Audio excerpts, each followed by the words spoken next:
এর আগর আয়াত আল্লাহ সুবহানাহু ওয়া তাআলা গীবত সম্পর্কে আলোচনা করছেন। এর আরও কিছু আয়াত হল আল্লাহ সুবহানাহু ওয়া তাআলা মুসলমানের মৌলিক বিষয়গুলা, যে বিষয়গুলাত ফসাদ এবং ইত্যাদি সংগঠিত হয় এগুন ঠিক করবার লাগে, এবং বিশেষ করে মুসলমানের যে ফসাদ এবং মুসলমানের যে বাইচারেগি সমাজের মধ্যে যে সম্পর্ক থাকে, এই সুসম্পর্ক থাকার লাগি কীভাবে সমাজের মধ্যে ফসাদ দাঙ্গা হাঙ্গামা না হয় এই ব্যাপারে আল্লাহ অনেক কথা হল কইছে।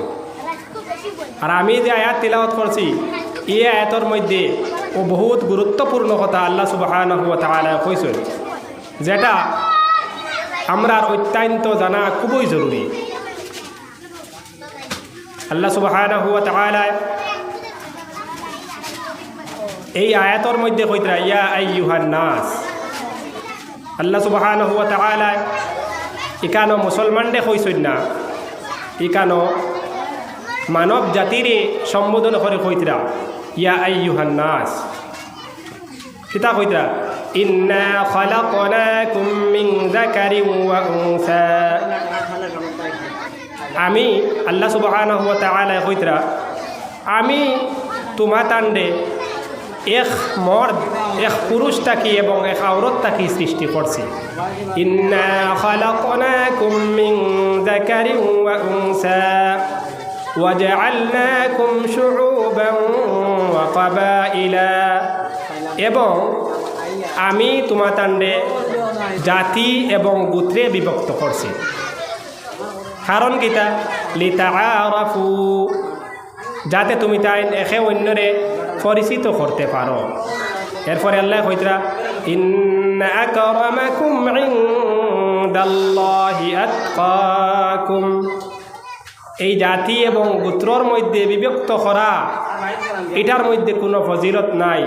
ফজিলত এবং শ্রেষ্ঠত্ব বা এই যে বুজুর্গি বা বড়াই কার কাছে এই জাতি এবং গোত্রর মধ্যে বিভক্ত হওয়ার কারণে নয়, যে সবটাকি আল্লাহরে বেশি ডরায়, যে সবটাকি বেশি আল্লাহ বিরু, হে হইছে সবটাকি বালা আল্লাহর কাছে। ইন্না আকরামাকুম ইনদাল্লাহি আতকাকুম ইন্নাল্লাহা আলিমুন খাবীর। আল্লাহ সব থেকে বেশি জাননেওয়ালা, সব থেকে বেশি জাননেওয়ালা, আর সব থেকে বেশি দেখনেওয়ালা। এই আয়াতের মধ্যে আল্লাহ সুবহানাহু ওয়া তাআলা সাম্যর বহুত বড় একটা উদাহরণ দেখাইছে। এটা অন্য কোনো ধর্মের মধ্যে, অন্য কোনো জিনিসের মধ্যে নাই, যেটা ইসলামের মধ্যে আছে।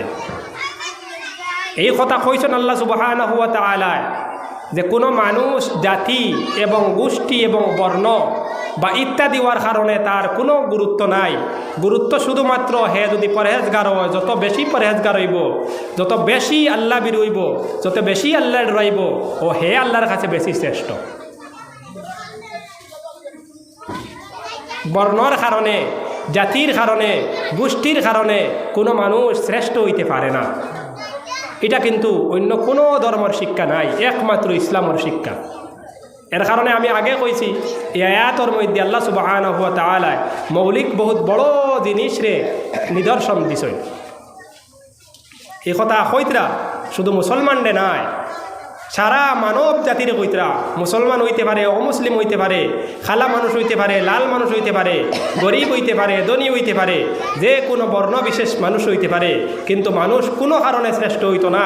একমাত্র শ্রেষ্ঠ মানুষ হইব যদি আল্লাহ বিরু হয়, আল্লাহরে বেশি ডরায়। সবথেকে বেশ ভালো মানুষও মানুষ হইব আল্লাহরে ডরানোওয়ালা, যে বেশ মানুষ হইব, যে মানুষে বেশি আল্লাহরে পরহেজগার হইব, যে মানুষে আল্লাহরে বেশি ডরাইব, হে কিতা হইব, হে আল্লাহর কাছে শ্রেষ্ঠ হইব। অন্য কোনো জাতির কারণে, কোনো গোষ্ঠীর কারণে, কোনো খানদানের কারণে তার কাছে কোনো কিতা হইতো না, আল্লাহর কাছে হে শ্রেষ্ঠতা লাভ করতে পারতো না। তার উদাহরণ হইল, তার উদাহরণ হিসাবে আমরা জানি বিলাল হাবশি রাদিয়াল্লাহু আনহু, তাই হাবশার মানুষ আসলা। আরবর যুগ আমরার নবী করিম সাল্লাল্লাহু আলাইহি ওয়াসাল্লামরে আরবর মধ্যে জন্মগ্রহণ করছে। আর তার সামনে যারা মানুষ আসলা এরা সারা মানুষ আরবি আসলা। আরবের একটা কালচার আসলো যে তারা নন আরব মানুষ যারা অনারব মানুষ যারা যারা আজমি মানুষ এরারে তারা বালা পাইত না, তারা আরব মানুষ, এর কারণে তারা শ্রেষ্ঠ তারারে মনে করত। আর অন্য কোনো মানুষ ফার্সি বা তুর্কি কোনো মানুষ যদি মাত কথা করতা তাহলে তারা হইতা এটা বকবক কথা, কিন্তু তারা কোনো মানুষ যদি তারা আরবি ভাষার মানুষে কোনো মাত কথা করতা তাহলে এটারে মাত কথা কইতা, কথাবার্তা কইতা, অথবা অন্য মানুষে মাতলে বড় বড়ানি কইতা। তাহলে তারার কাছে জাতিগত বিভেদ আসলো প্রথম থাকিয়া। নবী করিম সাল্লাল্লাহু আলাইহি ওয়াসাল্লামের বিরসতর পরে, নবী করিম সাল্লাল্লাহু আলাইহি ওয়াসাল্লামের নবুয়তর পরে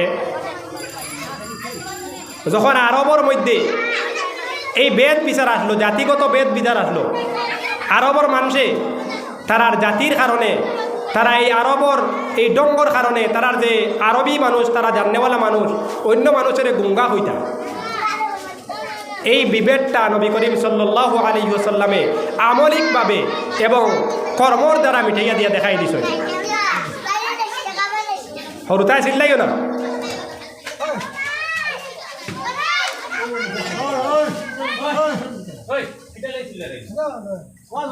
এই কথা কইতাম চাই আর যে আরবর মানুষ নবী করিম সাল্লাল্লাহু আলাইহি ওয়াসাল্লামে আরবি আসলে আরবর মধ্যে তানে পাঠানি হয়েছে। এরপরে জাতির মধ্যে তার একটা ফকর আসলো যে তারা বালা জাতি। এর কারণে নবী করিম সাল্লাল্লাহু আলাইহি ওয়াসাল্লামে বিলাল হাবশি খালা মানুষ, এই খালা মানুষরে মুসলমান থাকা সত্ত্বেও সাহাবি, অন্য বেদান মানুষ মুসলমান হল আরবর মধ্যে সম্মানিত মানুষ থাকার বাদেও, আরবি ভাষার মানুষ থাকার বাদেও বিলাল রাদিয়াল্লাহু আনহু রেদি আজান দেবাইছেন নবী করিম সাল্লাল্লাহু আলাইহি ওয়াসাল্লামে। ফোকা সুবহানাল্লাহ। এটা জাতিগত বিভেদ, বর্ণ বিভেদ, এটা মুসলমানের মধ্যে নাই, এটা দেখাইয়া দিয়া গেছেন নবী করিম সাল্লাল্লাহু আলাইহি ওয়াসাল্লাম। এরপরেও শেষ নাই। সালমান ফারদি রাদিয়াল্লাহু আনহু তাইনো আরবি মানুষ আসলা না, তাইনো আজমি মানুষ আসলা। ও তানে কিতা কইতা নবী করিম সাল্লাল্লাহু আলাইহি ওয়াসাল্লামে, সালমানু মিন্নি, সালমান আমার মধ্যে থাকি। এরপরে কইতা সালমান আমার ঘরের মধ্যে মানুষ। মক্কা যখন ফতেহ করলা, মক্কা যখন নবী করিম সাল্লাল্লাহু আলাইহি ওয়াসাল্লামে বিজয় করলা, মক্কা বিজয় করার পরে আরবর মধ্যে আরবি মানুষ যারা আসলা এরা তো ফখরালা মানুষ, বা আরবি মানুষ যারা আল্লাহ সাহাবিও আসলা, এরপরেও গণ্যমান্য মানুষ থাকার পরেও কাবার মধ্যে সর্বপ্রথম যখন দাখিল হইছেন, সর্বপ্রথম যখন প্রবেশ করছেন, তখন বিলাল হাবশি রাদিয়াল্লাহু আনহুরে লইয়া কাবার মধ্যে দাখিল হইছেন। এটার দ্বারা এই কথা বোঝা যায় আরবর মধ্যে আরবি মানুষ থাকা সত্ত্বেও, আরবর মধ্যে অনেক মানুষ সম্মানিত থাকার বাদেও খালা মানুষ শরীরের উপর থেকে তল সারা খালা, এরপরেও তানে কিতা করছেন কাবার মধ্যে প্রবেশ করাইছেন। এই কথা আমরা বুঝতাম। মুসলমানের মধ্যে সবথেকে বড় পার্থক্য হয়েছে বর্ণভেদ নাই। অন্য জাতি, অন্য গোষ্ঠী, অন্য মজহব, অন্য ধর্মের মধ্যে জাতির ভেদ আছে, মুসলমানের মধ্যে এটা কোনো ভেদাভেদ নাই। একমাত্র ভেদাভেদ থাকবো যদি একজন মানুষ বেশি পরহেজগার থাকে, একজন মানুষ বেশি তাকওয়াবান থাকে। اللهم صل على سيدنا ومولانا محمد وعلى آله وأصحابه وسلم. اللهم صل على سيدنا ومولانا محمد وعلى آله وأصحابه وسلم. اللهم صل على سيدنا ومولانا محمد وعلى آله وأصحابه وسلم. আমি কথা খোয়াত আসলাম যে ইসলামের মধ্যে কোনো বর্ণভেদ, গোষ্ঠীর বিচার, অমুক উপর জাতি, অমুক নিচ জাতি, অমুক পালাম, আমরা অন্য মানুষ যারা আছেন মুসলমান এরারে উপহাস করি। হাদিসের মধ্যে উল্লেখ আছে একজন মানুষ নিকৃষ্ট হইবার লাগে যথেষ্ট, একজন মানুষ নিকৃষ্ট হইবার লাগে যথেষ্ট। হে তার আপন বাইরে তার মুসলমান বাইর দেখিতা মনে করে, হকির মনে করে, অপদস্থ মনে করে, নিকৃষ্ট জাতি মনে করে। নবী করিম সাল্লাল্লাহু আলাইহি ওয়াসাল্লামে কইতরা বিহাসবি ইমরিইম মিনাশ শাররি আই ইয়াহতাকিরা আখাহুল মুসলিম।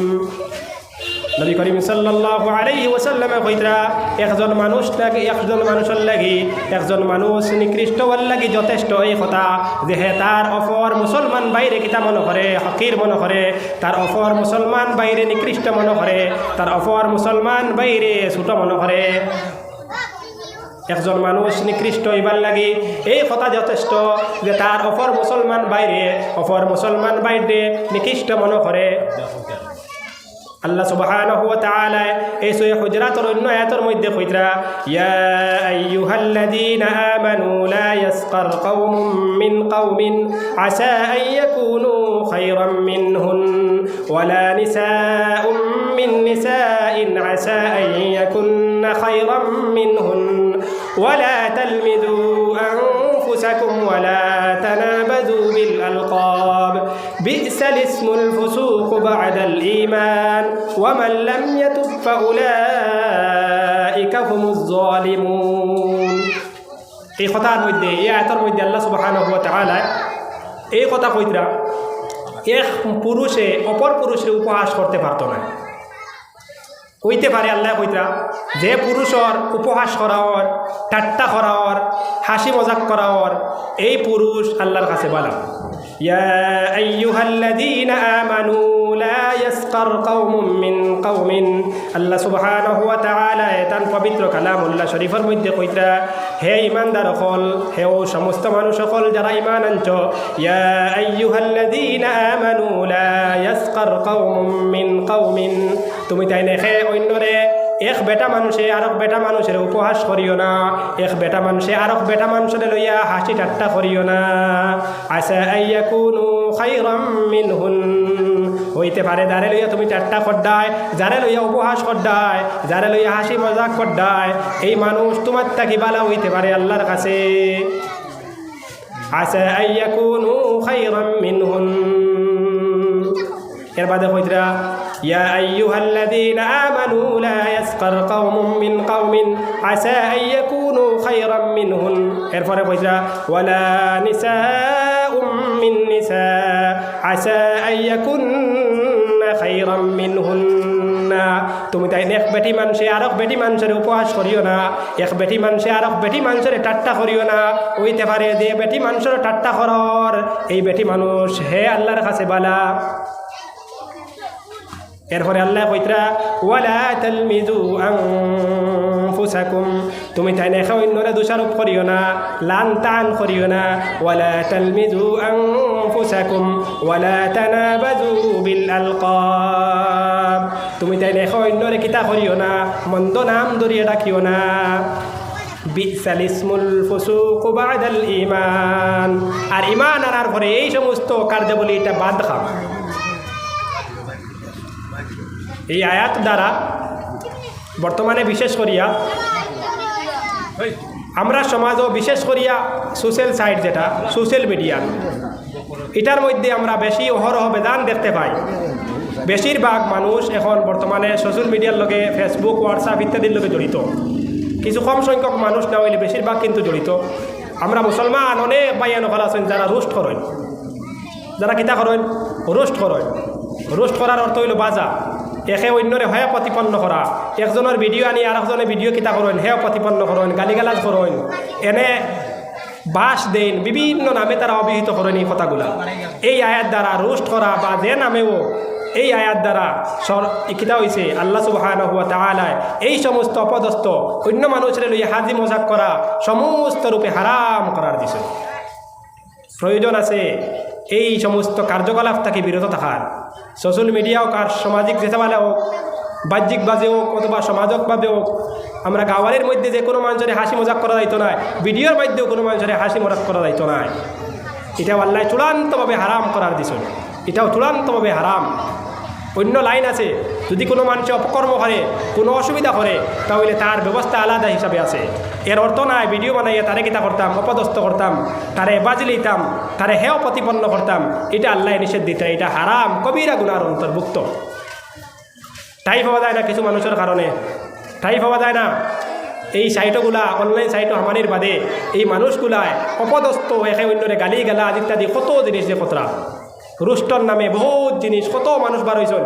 খালি এক মুসলমান আর এক মুসলমানের রুষ্ট কতরা কত ধরনের রুষ্ট। এটা এই আয়াত দ্বারা সাব্যস্ত যে হারাম খাওয়া দিতাম।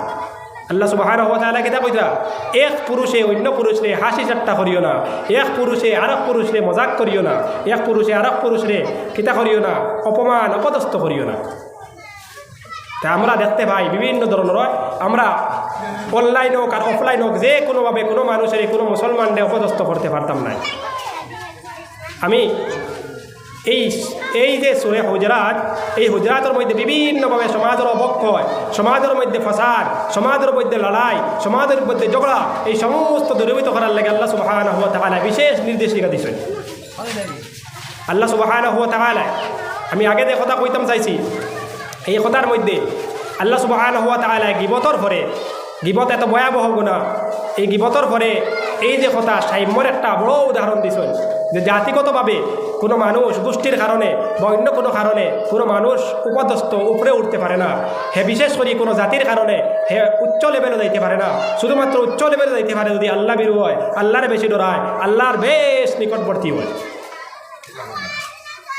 এর কারণে আমরা এক অন্যরে দোষারোপ করতাম না, এক অন্যরে অপমান করতাম না, এক অন্যরে ঠাট্টা বিদ্রুপ করতাম না, এক অন্যর বাদ নাম ধরে রাখিতাম না, এক অন্যর বাদ নাম ধরে রাখিতাম না। আমরা এটা থেকে সম্পূর্ণভাবে বিরত থাকতাম। আমরা ওয়াজ অনেক শুনি কিন্তু আমরা আমল করি না।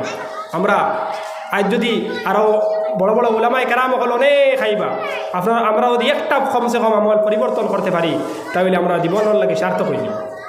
এটা হকুকুল্লাহ নাই, হকুকুল ইবাদের মধ্যে সম্পর্কিত যে মানুষের কিতা করা, অপদস্থ করা, অপমানিত করা। এর কারণে আমরা এদিকে খেয়াল করতাম। আল্লাহ সুবহানাহু ওয়া তাআলা আমরারে এই সব অপকর্ম থেকে বাঁচার তৌফিক দিতাম।